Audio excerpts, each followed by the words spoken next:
Welcome to Alpine Paradise. Here we give you the best tips and tricks to navigate the mountain like a pro. Let's go. Today I'll be doing a breakdown of the Epic Pass for Colorado, and I will be giving you all the variations for it also, so you can decide what's best for you. This video will include the pricing, what you're getting with the pass, pros and cons, and I will give you my opinion on the passes also. I hope by the end of this video you will know if the Epic Pass is right for you or is not. Let's get started. Note, at the time of writing this video, it is August 2nd, 2026, so the prices may be different by the time of viewing. Note also, since I am making my video on August 2nd, that means the prices have gone up from a little while ago, so you could get a better deal if you booked earlier in the season. For the full Epic Pass at the time of recording, it is $119. All mountains, no restrictions. Simple as that. For the mountains in Colorado, you'll get access to Vail, Breckenridge, Keystone, Crested Butte, Beaver Creek, and 7 days at Partner Resort Telluride. If you are a diehard skier, this epic product is for you. The pros of this is that there are no restrictions like blackout dates, and no restrictions on how many days you can ski at a ski resort besides Telluride.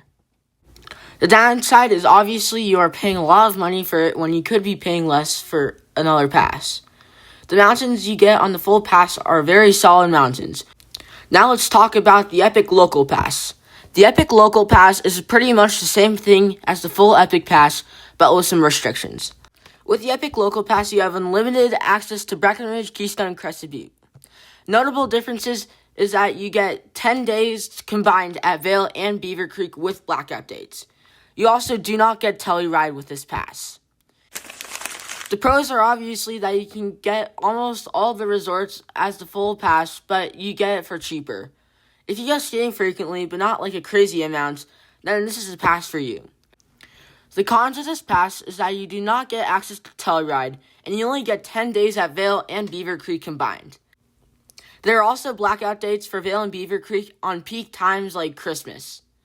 I would say the biggest downside of the pass product is the restrictions on Vail and Beaver Creek because there are major resorts and you can only get 10 days combined at each of them, and there are blackout dates which can be annoying.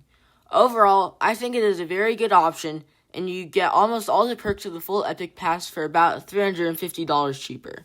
I would highly recommend this pass. Let's now talk about the Summit Valley Pass.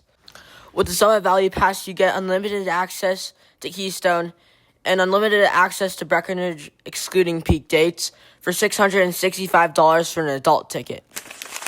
The pros of the pass are that you get unlimited days at Keystone, and you get unlimited days at Breck, excluding peak days, for a cheap price.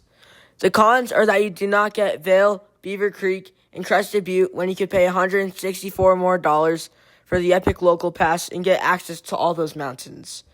I personally think you should only get this pass if you live close to Denver, since these are the closest resorts to Denver. Since these two resorts are close to Denver, and you may not be going to the other resorts anyways, like Beaver Creek or Vail, because they're just further away. Lastly, let's move on to the Keystone Pass. For the Keystone Adult Pass, it costs $484 to acquire the pass. You got unlimited access to Keystone besides peak dates and holidays. You also get 5 days at Crested Butte, excluding peak dates, and unlimited access to Breckenridge after April 1st. Let's talk about the pros and cons of the pass. The pros are that you pay a very cheap price for a pass to Keystone, 5 days at Crested Butte, and unlimited days at Breckenridge after April 1st. That is a very good deal for $485. The cons are that you get pretty much just Keystone for most of the year, and Keystone is not that big of a mountain, so you can get bored of it pretty quickly. I would recommend this to people who it may be their first time getting a pass and they don't want to invest too much into a big pass. And also they don't want to pay $230 plus for a lift ticket for 1 day. I would also recommend this to people who don't want to go often but still go because it is very cheap and it pays off very quickly. I don't really recommend this to skiers who go rather frequently or more because you can't go to very many ski resorts. And like I said earlier, Keystone is a small mountain. There are 2 bonus passes I would like to add that are not unlimited passes. First, there's the Keystone and Crested Butte 4-pack. You get 4 days at Keystone and Crested Butte total, and excludes peak days for $334. I don't recommend this pass when you could just get the Keystone Pass for only an extra $150, and you can get so much more with it.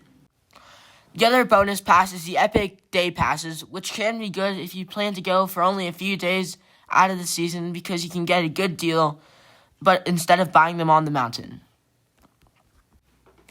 My personal pick is the Epic Local Pass because you get most of the perks of the normal pass, but for a lower price, but it's different for everybody and their situation. Also, a bonus tip is that if you want to get a pass, book it as soon as you can because prices don't get any cheaper. They always just go up.